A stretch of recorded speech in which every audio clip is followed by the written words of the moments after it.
Total line అదే pattern run అవబోతుంది. Villain కాదండి, ఇప్పుడు ఎవరికి ఐడియాలజీ వాళ్ళకి ఉంటుంది, ఎవరి ఐడియాలజీ వాళ్ళకి ఉంటుంది.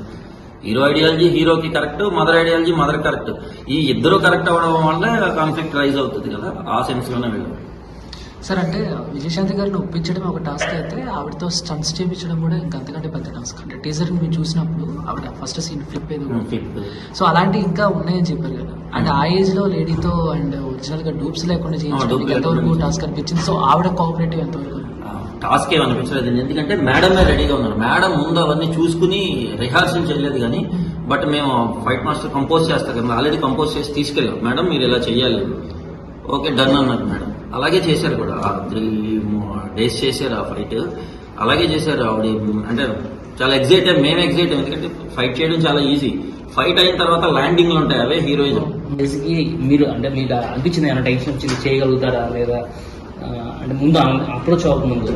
లేదు, అంటే ఫస్ట్ నుంచి మేడమే ఎనర్జీగా కథ విన్నప్పుడే మనకి, అంటే ఫైట్ కంపోజ్ చేసే తర్వాత కదా ఫైట్, ముందు కథ విన్నప్పుడే నేను రెడీ ఫైట్స్ అన్నారు కదా, అందుకు మేము.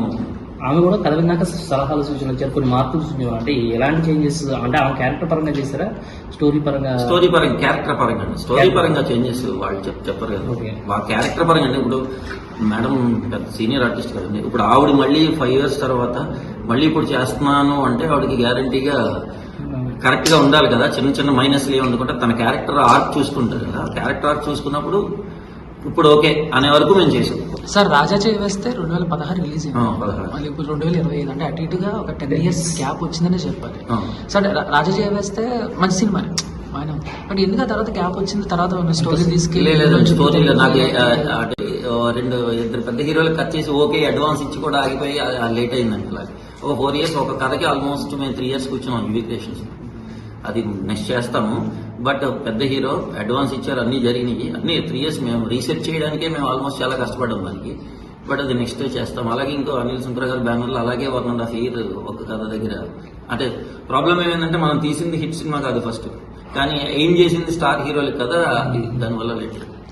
ఎప్పటి నుంచి గ్యాప్ లేకుండా బ్యాక్ టు బ్యాక్. అందరి సినిమా క్లైమాక్స్ గురించి చెప్తున్నారు, ఆ క్లైమాక్స్ గురించి చెప్పండి. మదర్ కి కోసం మనం ఎంత సాక్రిఫైస్ చేయొచ్చో అది చూస్తారని అంతే. అంటే ఒక రకంగా సాడ్ అయింది ఎక్స్పెక్ట్ చేయొచ్చండి. జనరల్ గా అందరికీ థాట్ అదే వస్తుంది, అంటే కంట పెట్టించబోతున్నారు. అంటే జనరల్ గా హీరో క్యారెక్టర్ సాడ్ ఎండింగ్ ఉన్నప్పుడు అలాంటివి ఎక్కువ ఉంటాం. అది మీరు చూడాలి. సాడ్ ఎండింగ్ అంటే సాడ్ ఎండింగ్ ఏముండదు.